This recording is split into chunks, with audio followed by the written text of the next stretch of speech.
welcome to the Partial Historians. Join us as we trace Rome's development as a city. I am Dr. Rad. And I'm Dr. G. Welcome, everybody. We are right in the middle of some exciting politics.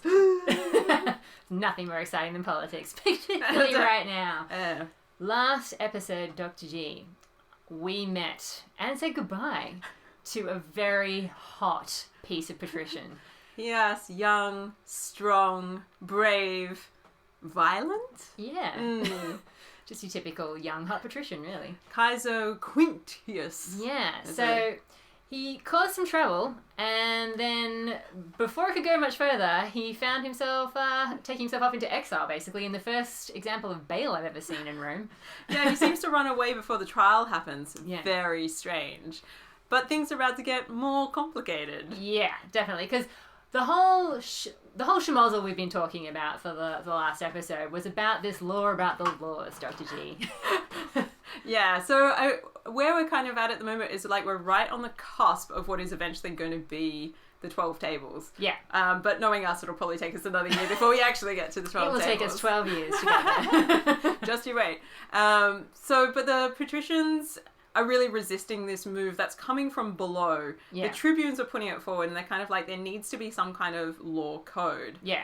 People should have access to the law. They should be able to know what's going on. And it seems like this is a very secretive, do you know what's going on kind of business. Yeah, the patricians seem to be calling the shots by just saying, it's a custom, it's always been that way. I should know. I have the wisdom. Yes, but where did that wisdom come from? Some people have some questions. I think a very convenient place. It's all up here, buddy. It's all up here. So understandably, the plebs are not happy with this. And this is just another episode in the conflict of the orders. Yes, this has been going on for, decades now at this point? Yeah, it's good to say that, actually. It's been going on for decades. Yeah. We've made progress. So, in this episode, we're in about 460 BCE. Yes, I agree with you. Oh, finally, our dates are syncing up. It's only taken, I don't know, 40 years. We've got a couple of consuls. We've got a Publius Valerius Publicola.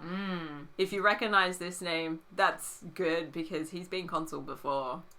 And his family has been, they've pretty much always been well known in the Republic. Yeah, Publicola is this name that they've acquired for being great with the population. Well, they're going to need it, so that was a good choice on their part. Yeah, so he was consul previously in 475, and our other consul is, wait for it, Gaius Claudius Inrigelensis. Let me guess. His other name is Douchebag. Possibly. Possibly. If he's from the Claudian family, I'm guessing it is. What do we know about the Claudians? They're the uber patricians. So once again, in a time when the patricians want to get their way, they're clearly pitching their consuls so they've got someone who's a hard ass with the plebeians and someone who appears like they're the people's friends. I think. They've done this before. I've seen this before. Often with the Publicola. Yeah. The Publicans get drawn into this and they're like, wait a minute, I'm supposed to be friends with the populace. Yeah, exactly. So we can only imagine that this will go badly. So just you wait. Things are in stall. And we've got some signs to indicate that all is not well. Oh. There have been some portents from heaven. Indeed. Raining flesh that doesn't sound. Yeah. So this is a reference back to the raining flesh and the Sibylline oracles. So, and Dionysius really sort of references this early on just to indicate that we're not out of the woods yet with these portents. Also, it is actually a reference back to the raining flesh. It is. Right. Yeah. That's precisely what it is. He's like, remember those portents we talked about earlier? Keep that in mind. Just when you thought your grocery shopping was done, here comes the sequel. More oracles where that came from. And we've also got a situation where the tribunes have carried over from the previous year. Yes. Well, I feel like Livy is quite frankly telling me that the tribunes are feeling pretty good about themselves after Caeso took himself off into exile and, reneged on his whole bail deal, leaving his father in poverty. It feels like, in my account, the tribunes are very confident that this law they're hoping for is going to get passed. Yeah, but it is unusual as well to have them return. Oh, true. Yeah. So both of them take upon the tribuneship again. So this is Aulus Verginius and Marcus Volscius Fictor. Yeah. They're back, and they're like, "What about this law?" But weirdly, I'm interested in what Livy might have to say about this, because Dionysius suggests that actually the populace is less into this law proposal for a law code now than they were before, because they've all been caught up and swept away by this trial of Caeso. I'm not getting a strong feeling from the populace at this point in time. It's more about the tribunes feeling confident in themselves. Maybe everyone's feeling like, oh yeah, this is going to happen. But I mean, spoilers, it is not. Ouch. That's it, listeners. Just turn off now. It's not going to happen. Maybe not in this episode. Yeah. So there seems to be rumours. Okay. I have a huge narrative based around rumours. All right. What does Livy have to say? Well, look. Basically, so Caeso's off into self-imposed exile, disappeared, father's living in poverty. Tribune's feeling pretty good about that. A patrician living in poverty? I'm down for that. Well, yeah, sorry, they're feeling pretty good about the whole situation, as a whole. Okay. Yeah. So, as usual, I seem to have a bit of a divide between the older senators and the young, hot patricians. Those wily studs. However, eventually they start to develop a bit more of a strategy than they've had before. Because before they seemed quite, reckless. Very Caeso-like, You're telling me the young patricians have a strategy now? Well, a bit more of a strategy. Okay. Yeah. Essentially, they try to blend their violence and their anger with moderation. Let me explain to you how this works. It's just moderate violence. You'll be fine. Yeah. Well, basically, they behave themselves as long as nobody talks about the law. So the law becomes a bit like Voldemort. You don't say the name. Okay, you don't bring it up. And then everything's fine. Like, they're even, they're okay. But the second it's mentioned, well, the plebeians all of a sudden feel like they are surrounded by a million Caeso Quintiuses. Okay. I don't know what the plural of that is. Yeah. They really ramp it up, like, to an extreme level. Okay. So it's like Caeso never left whenever the law is, mooted. But as long as they don't mention the law, so in fact, you might even say, don't mention the law. I was going to say this is a bit like the Scottish play. Yeah, exactly. Okay. Yeah, We'll not talk about Macbeth. I think it's a Fawlty Towers episode waiting to happen. Yeah. I mentioned the war, but I think I got away with it. Yeah, okay, this is going to be an issue. So, moderate violence applied only at times where the subject that they don't want talked about is brought up. Yeah, well, Okay. I think it's because, definitely Caeso's friends, their initial reaction is obviously to be, super upset that Caeso has gone. But they really are focusing in very much on, the law, this whole law thing, because they obviously don't want it to pass. Okay. Yeah. I think there must be some discrepancy then, or maybe there's an element missing from Dionysius's narrative that might help explain why he decides to go down the rumor mill narrative route. Well, it seems that, or maybe this is a reaction to this moderate targeted violence. Yeah. That the tribunes decide to get together and they effectively, as far as Dionysius of Halicarnassus is concerned, they create a conspiracy.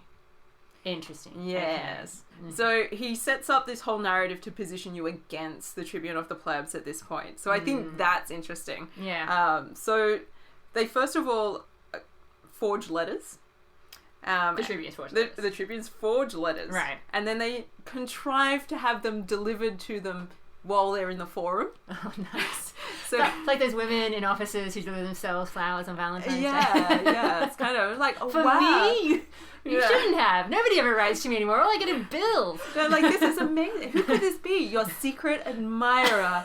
Oh, ladies, come here. We've got to solve this mystery. Yeah, it's exactly like that. They're in the forum. They're all dolled up in their gear and whatever. People are wandering around doing their business. And they're like, wow, this letter, it just arrived.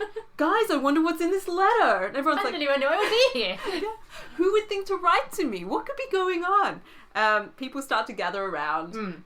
They develop a little bit of a crowd. People are like, "What? You open the letter? Like, tell us what's in that letter." And they're kind of like, "Oh no, we couldn't possibly do that. You know, it seems that it would, like, from the seal, it must contain dreadful intelligence." This is hilarious. Please, silence, everybody, silence.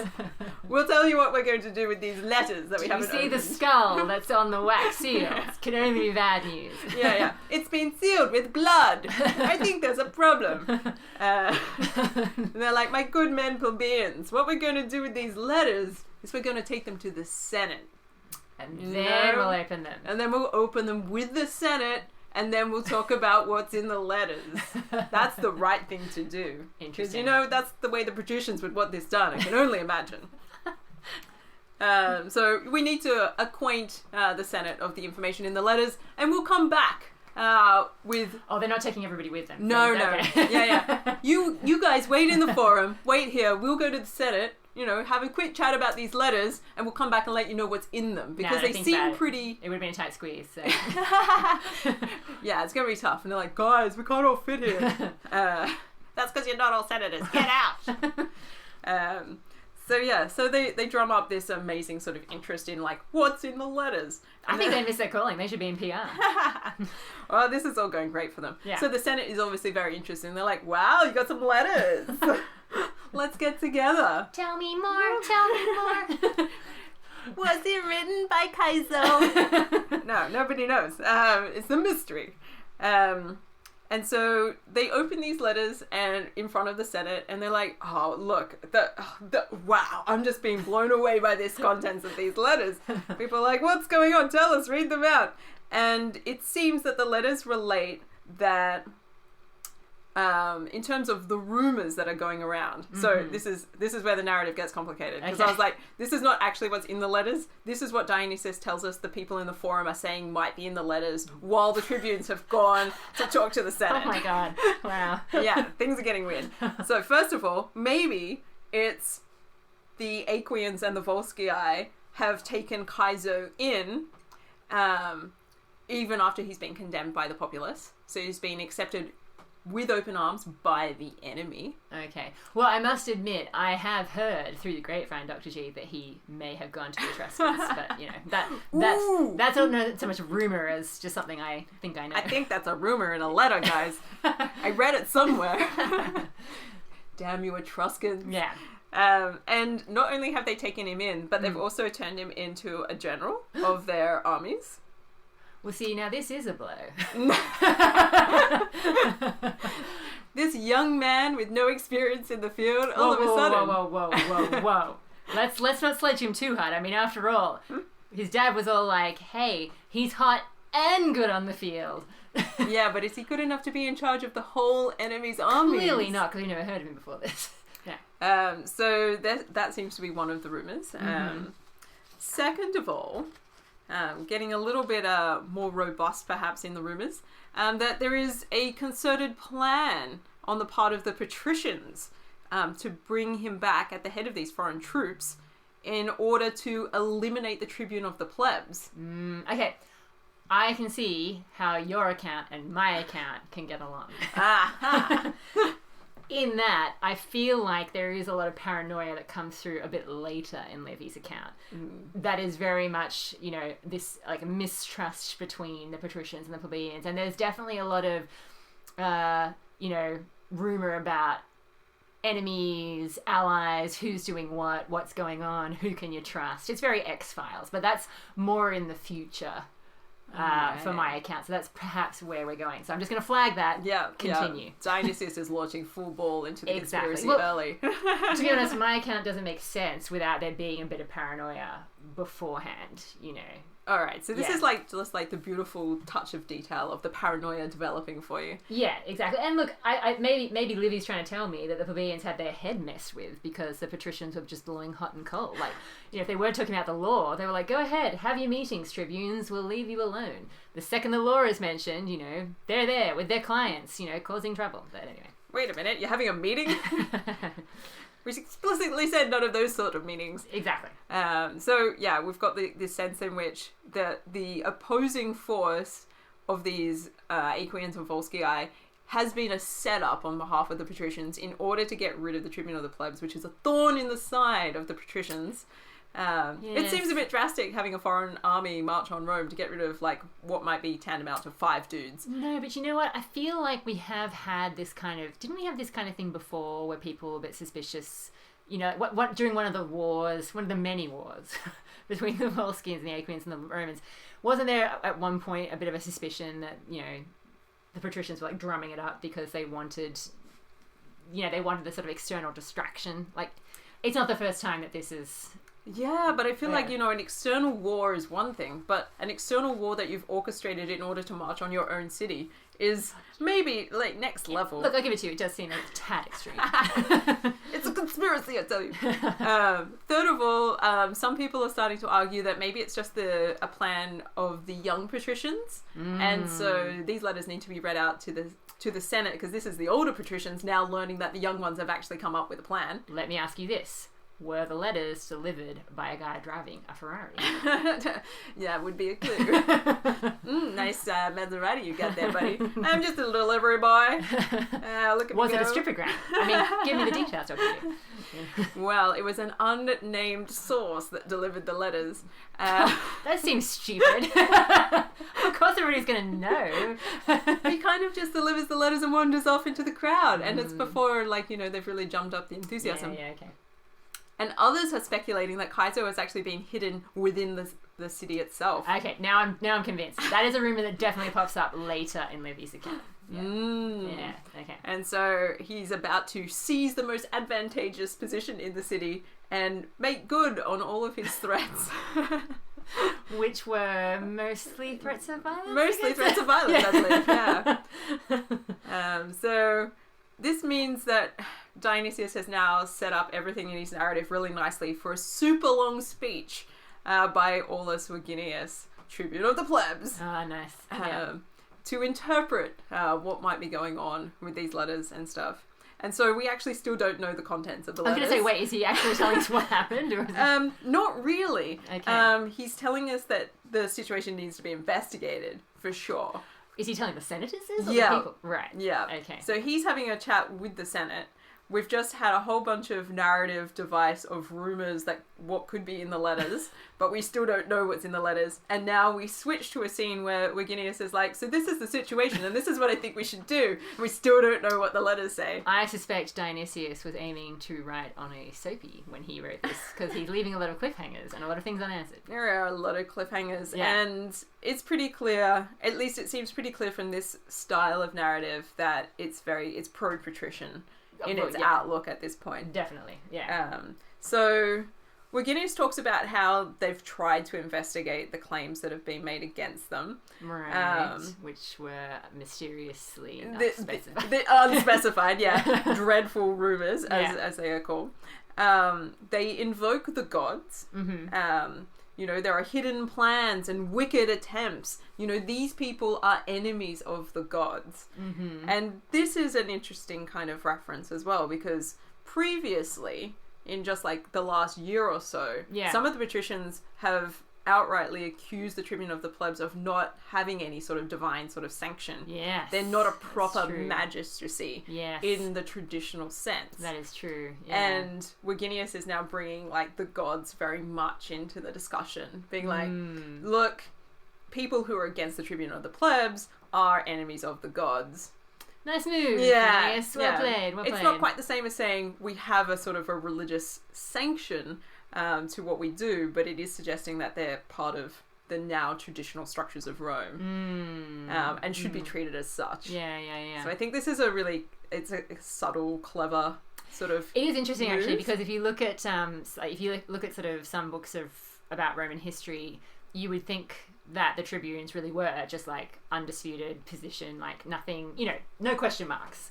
It's only when you sort of look at these accounts that you realise how touch and go it was for the Tribunes for a while. This is a tenuous position at best, and they're kind of fighting tooth and nail all the time for their relevancy. Unless they're the kind of Tribunes that do nothing and are in the pockets of patricians. Which is, a whole nother sort of problem.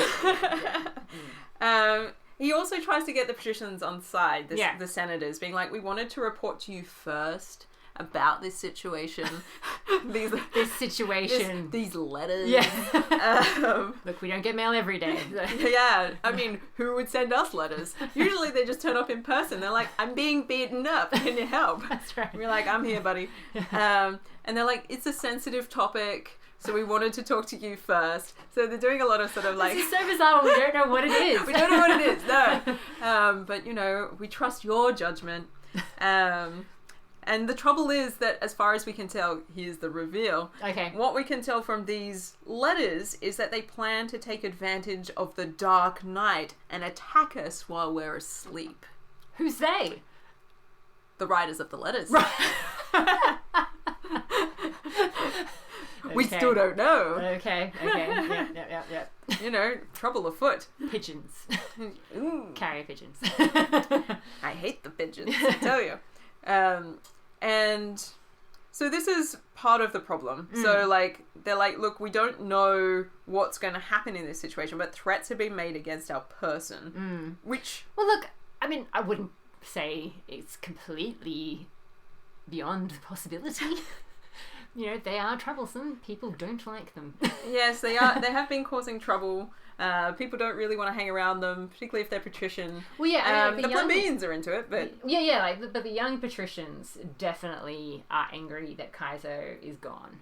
So, I mean, maybe they didn't forge these letters. Maybe they were real death threats. Maybe they were, but they feel like that this threat of violence against the body of the Tribune of the Plebs is also a reflection of the escalating violence that's going to occur against the plebeians as a whole. Again, a solid call from the Tribunes.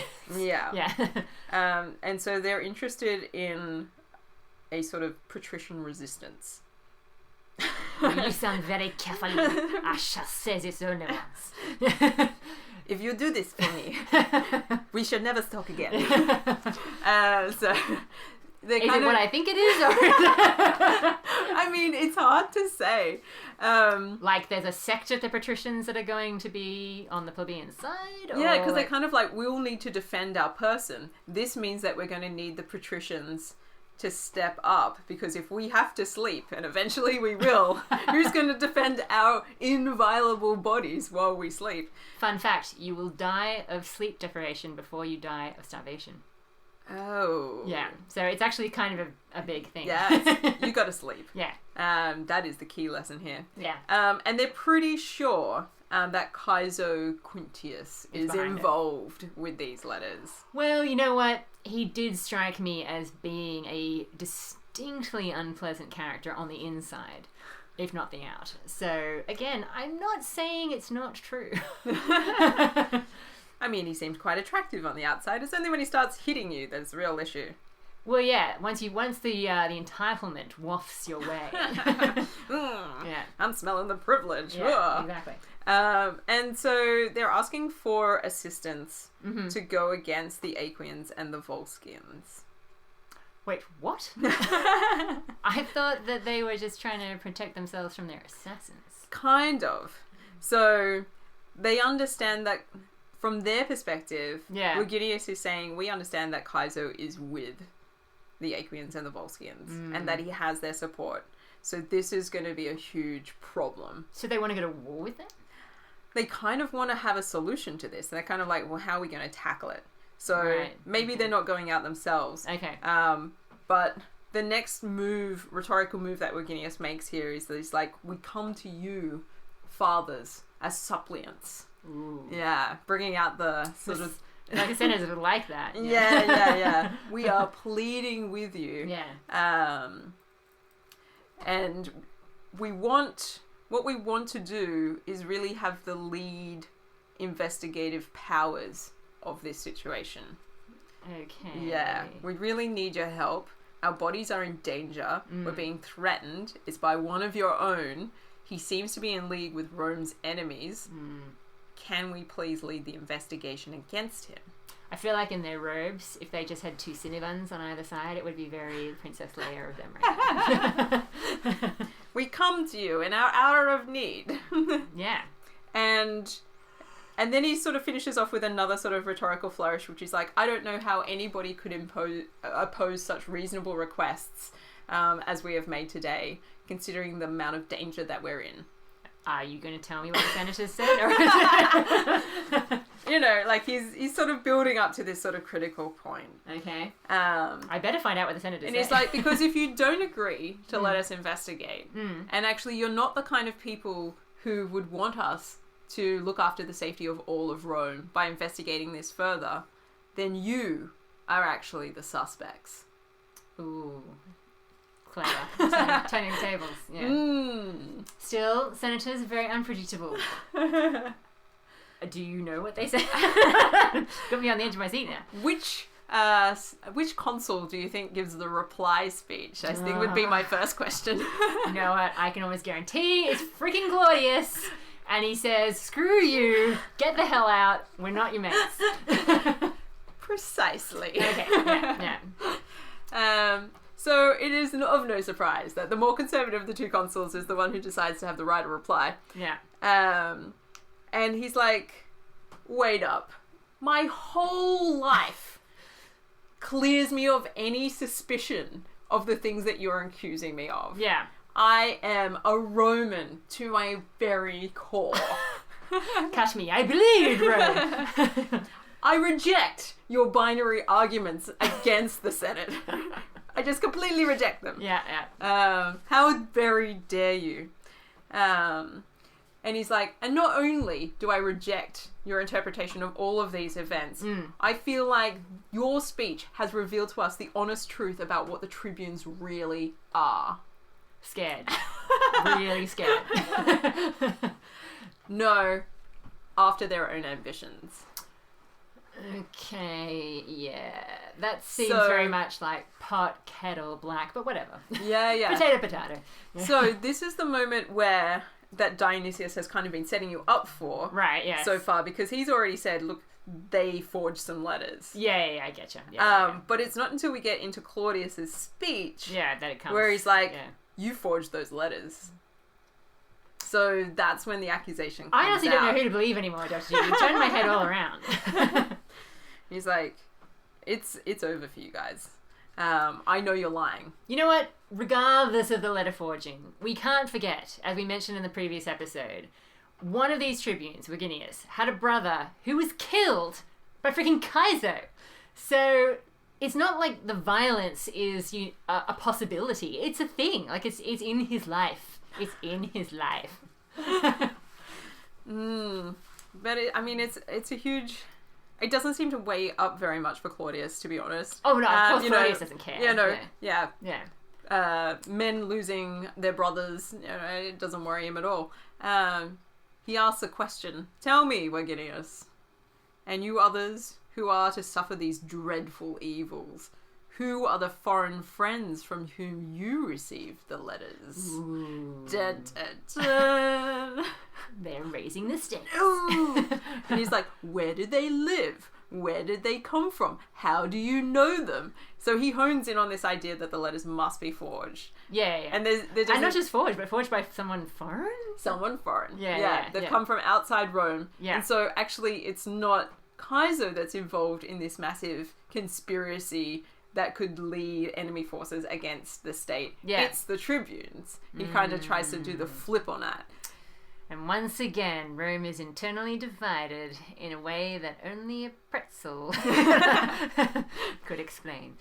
And so he asks all of these questions, gets very sort of like, it's rhetorical questioning, he's doing his thing. Yeah. He's like, are these reports true or do you maintain your own fictions? Tell me what you know. And he's like, I suspect it is impossible to find proof. And I'm like, dude, yeah, it is. I mean, you're both accusing each other of different things. And there doesn't seem any way to like unknot this evidence. No. No. Well, yeah, exactly. But then he really turns on his fellow senators. Okay. Interesting tactic. Go on. Yeah. So you've got to imagine the Tribune of the Plebs are kind of standing in front of the senators, and the senators are sort of arrayed as a sort of like an audience watching this happen. This happen. And when a senator gets up to speak, they come down and turn and face the crowd. Yeah. So Claudius has come down, Yeah. and the tribunes have maybe stood off to the side a bit, and he's like, and he's talking to them, Like naughty school and children. and then he turns to face the rest of the other senators. Wait. Let's see how well I know my Claudius. I'm guessing he turns around and attacks the rest of the Senate for allowing the tribunes to ever accrue so much power and to ever get to such a point that they're even suggesting such a law conducting themselves in such a way. How do you know? I don't know. Just sensitive, I guess. Pick up on these things. You have the eye and mind of a historian. So, yeah, he basically is like, the Senate is to blame. You guys have allowed this to happen. You've created this, essentially. This is a monster of your own creation. You've armed them with this senseless magistracy that they've been deploying now against you for years. Yeah. And then you allowed them to put Kaiser Quintius on trial. Like, they didn't have to do that. You let them do it. On false charges, no less. And you let this defender of the aristocracy to be destroyed by these tribunes. This is all really interesting because what you're saying honestly does come up in Livy, but just in a very different... Well, I shouldn't say very different. Just in a different way that I can't really allude to without spoiling everything. That's okay. I think what will happen is that next episode, you will actually retell this story from Livy's perspective, and I'll be like, you're saying what now? No, it's just, it's eerie. It's really just like changing the names, but like, and like slightly shifting events. But the shift of events, I think, really makes this all take on a much more sinister turn. So, yeah, anyway. All right, so you thought this was a bad narrative. Just you wait. Livy's coming. So Claudius kind of wraps it up at that point. Sure. Just kind of like, does some flourishes. Everyone's hanging their head. Everyone feels like crap. Yeah, gotcha. Yeah. All of the senators like, oh man, if only we'd never let these guys exist in the first place. And Verginius then goes to the people. Right. This is the moment. Guys, have got me back to the forum. The letters! What are the letters? They've been hanging around for hours being like, I don't know. Maybe he's in line with the Etruscans. I don't know.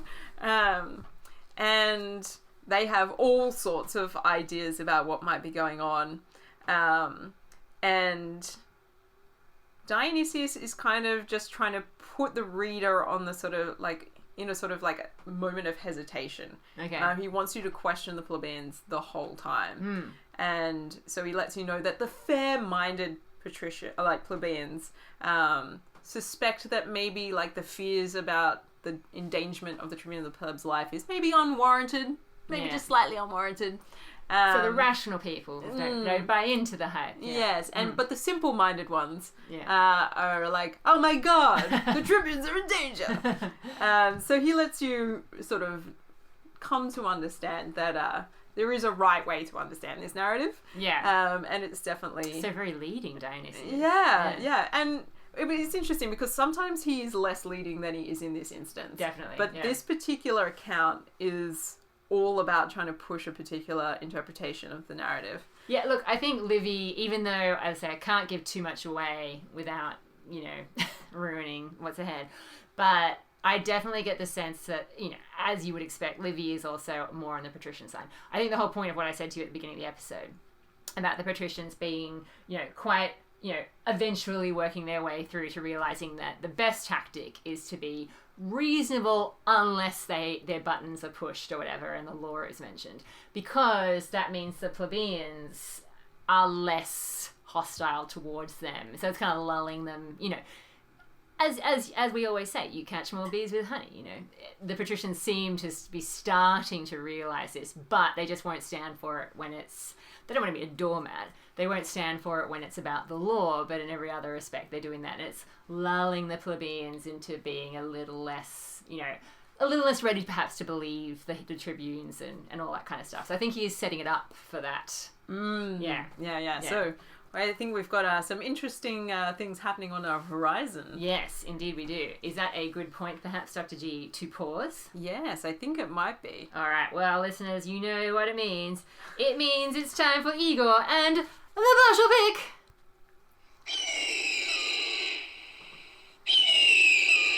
Yes, thank you, Igor. Igor has brought us 50 golden eagles, which we can possibly bestow on Rome. Yeah, but I have to remember the categories because I left my piece of paper at home. Ooh. Okay. Yeah. So this will be good. And Let me see if I can remember the categories. So our first category is going to be about the military. It is indeed. And unfortunately, there is really nothing going on militarily right now, Dr. G.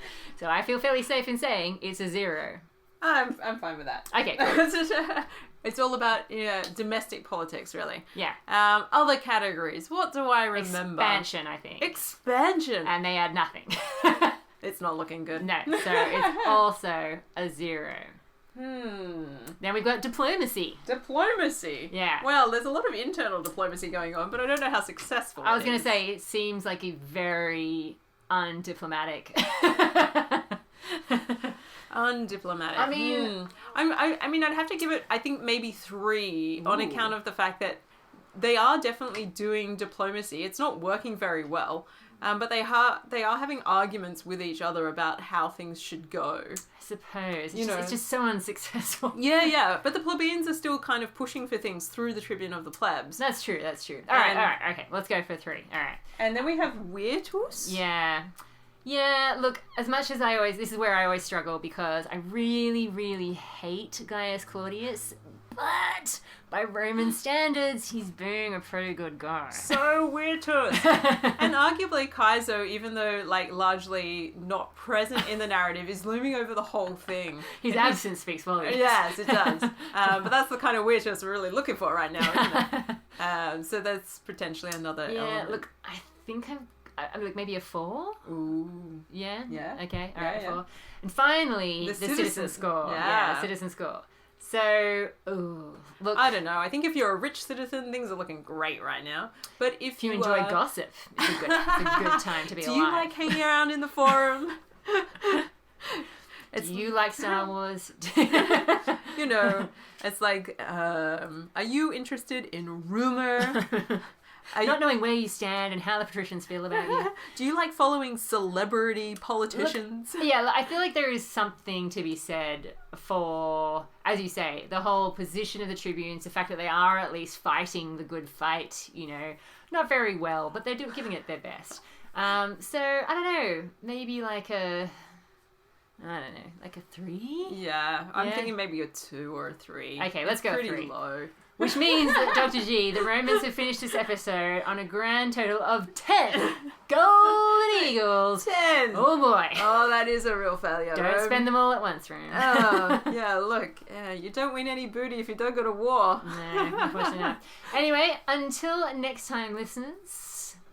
We will fare you well.